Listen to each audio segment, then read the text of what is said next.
Master পর্বের পর্ব 5-এ সবাইকে সুস্বাগতম করছি। আজকে আমি আলোচনা করব তড়িৎদ্বার সংক্রান্ত ছোট্ট একটা কনসেপ্ট।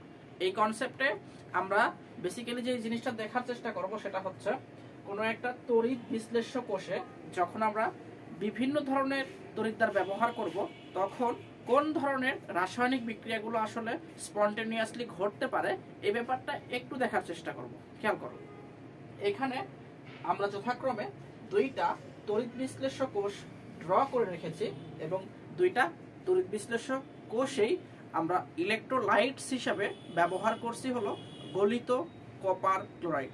এখানে ব্যাপারটা খেয়াল করার চেষ্টা করো, তড়িৎ বিশ্লেষ্য পদার্থ হিসাবে কিন্তু আমরা গলিত কপার ক্লোরাইডকে ব্যবহার করছি।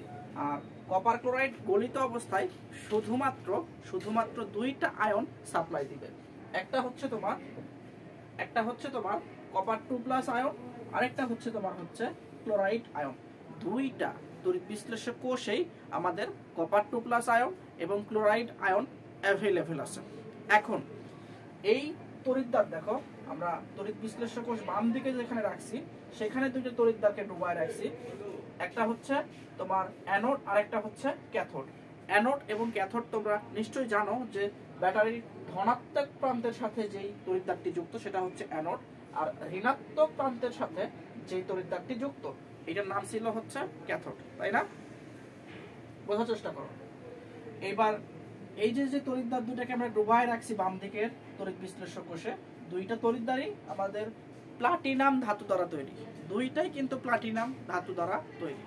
তো দুইটা প্লাটিনাম ধাতুর তৈরি ইলেকট্রোডকে ইলেকট্রিক ওয়্যারের সাহায্যে আমরা ব্যাটারির সাথে যুক্ত করছি এবং সলিউশনের মধ্যে গলিত তোমার কপার ক্লোরাইড আছে। তাহলে অ্যানোডে কোন ধরনের বিক্রিয়া হবে চলো আমরা একটু দেখার চেষ্টা করি। অ্যানোডে মনে রাখবা সবসময় জারণ বিক্রিয়া হয়, অক্সিডেশন বিক্রিয়াটা অ্যানোডেই ঘটে। এটা হচ্ছে স্পন্টানিয়াস প্রসেস। তো অ্যানোডে যদি অক্সিডেশন বিক্রিয়াটা ঘটে, অক্সিডেশন মানে হচ্ছে জারণ।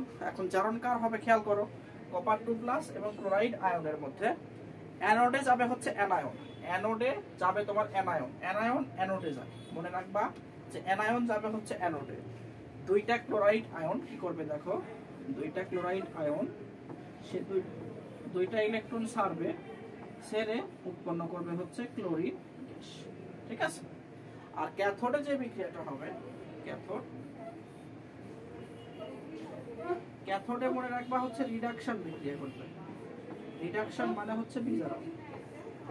ঠিক আছে? ক্যাথোডে বিজারণ বিক্রিয়া ঘটবে। এবার একটু বোঝার চেষ্টা করো, ক্যাথোডে কোন আয়নটা যায়?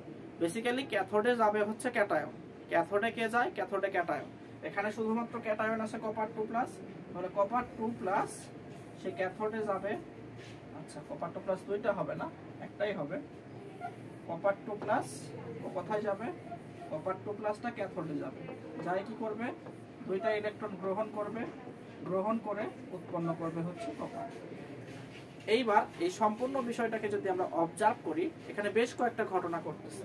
কি কি ঘটনা ঘটতেছে? পয়েন্ট 1, দ্রবণ থেকে কন্টিনিউয়াসলি কপার 2+ আয়ন কমে যাচ্ছে। তার মানে দ্রবণে কপার 2+ এর ঘনমাত্রা কমতেছে। কপার 2+ এটার ঘনমাত্রা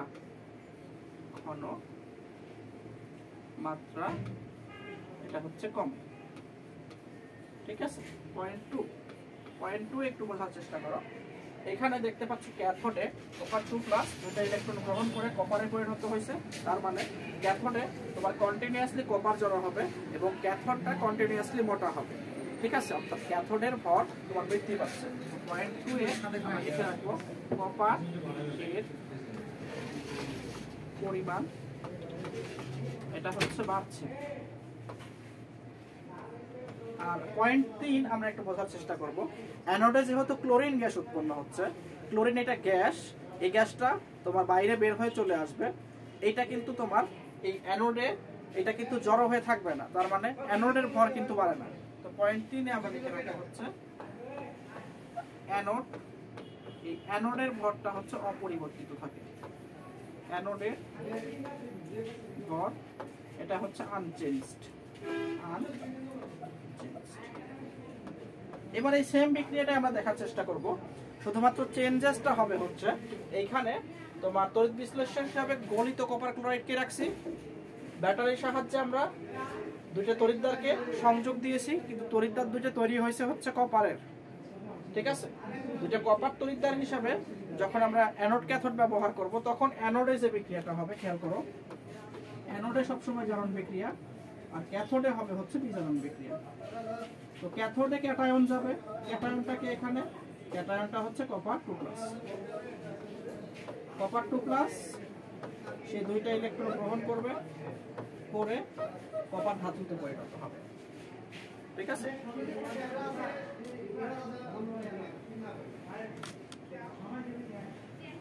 তো কপার 2+ যখন ক্যাথোডে গিয়ে দুইটা ইলেকট্রন গ্রহণ করে কপারে পরিণত হচ্ছে, তখন দ্রবণ থেকে তোমার হচ্ছে কপার 2+ আয়নের ঘনমাত্রাটা কমে যাচ্ছে। আর দ্রবণ থেকে যখন তোমার কপার 2+ এর ঘনমাত্রা কমে যাবে তখন তোমার এইখানে ক্লোরাইড আয়ন আর অ্যানোডে গিয়ে জারিত হইতে পারবে না, অর্থাৎ ক্লোরাইড আয়ন এই মুহূর্তে আর অ্যানোডে গিয়ে ইলেকট্রন ত্যাগ করতে পারবে না। কারণ দ্রবণে কন্টিনিউয়াসলি যদি কপার আয়ন ড্রপ করে তখন আমাদের এই যে এই দণ্ডে যে কপারগুলো আছে, অ্যানোডের কপার ইলেকট্রন ত্যাগ করে কপার 2+ রূপে দ্রবণে যাবে এবং দ্রবণে যে আয়নগুলো হারায় যাচ্ছে সেইটার সরবরাহ করবে। তাহলে কি ঘটনা ঘটবে দেখো, অ্যানোডে ক্লোরাইড আয়ন গিয়ে তোমার ইলেকট্রন ছেড়ে ক্লোরিন গ্যাস প্রস্তুত করার কথা ছিল, কথা এটাই ছিল, কিন্তু এটা ঘটবে না। কারণ হচ্ছে তোমার দ্রবণ থেকে কপার 2+ আয়ন হারায় যাচ্ছে। তো ওই কপার 2+ এর ঘাটতি ফিল আপ করার জন্য অ্যানোড হিসাবে যে কপার দণ্ডকে ব্যবহার করছো, সেই কপার দণ্ড দুইটা ইলেকট্রন ত্যাগ করে কপার 2+ রূপে দ্রবণের মধ্যে চলে আসবে। এবার এই সম্পূর্ণ বিষয়টাকে যদি আমরা অবজার্ভ করি তাহলে এখানেও বেশ কিছু ঘটনা ঘটছে। কি কি ঘটনা চলো আমরা একটু নোট করার চেষ্টা করি। পয়েন্ট 1, এখানে যেটা ঘটছে সেটা হচ্ছে তোমার দ্রবণে কপার 2+ এর কিন্তু কম বেশি হচ্ছে না, কপার 2+ এর পরিমাণ কমছেও না বাড়ছেও না, কারণ যেই পরিমাণ কপার 2+ কমে যাচ্ছিল ওই পরিমাণ কপার 2+ কিন্তু তোমার অ্যানোডের বিক্রিয়ার মাধ্যমে ফেরত আসতেছে। তার মানে তোমার অ্যানোডের ভর তোমার হচ্ছে কমে। কেন কমে? কারণ ওই যে অ্যানোডের কপারটা দুইটা ইলেকট্রন ত্যাগ করে কপার 2+ রূপে দ্রবণে চলে আসছে। 2 নাম্বার কথা, দ্রবণে যে কপার 2+ ছিল, দ্রবণের কপার 2+ এটা হচ্ছে আনচেঞ্জড এই মুহূর্তে। দ্রবণের কপার 2+ এর ভরের কোনো পরিবর্তন হচ্ছে না, ঠিক আছে। আর 3 নাম্বার কথা কি? 3 নাম্বার কথা আগের মতোই, তোমার ক্যাথোডে প্রতিনিয়ত কপার জমা হচ্ছে, আর কপার জমা হলে ক্যাথোডটা আস্তে আস্তে মোটা হবে। তো 3 নাম্বার কথাটাও লিখে নাও, ক্যাথোড মোটা হবে, ক্যাথোড এটা হচ্ছে মোটা।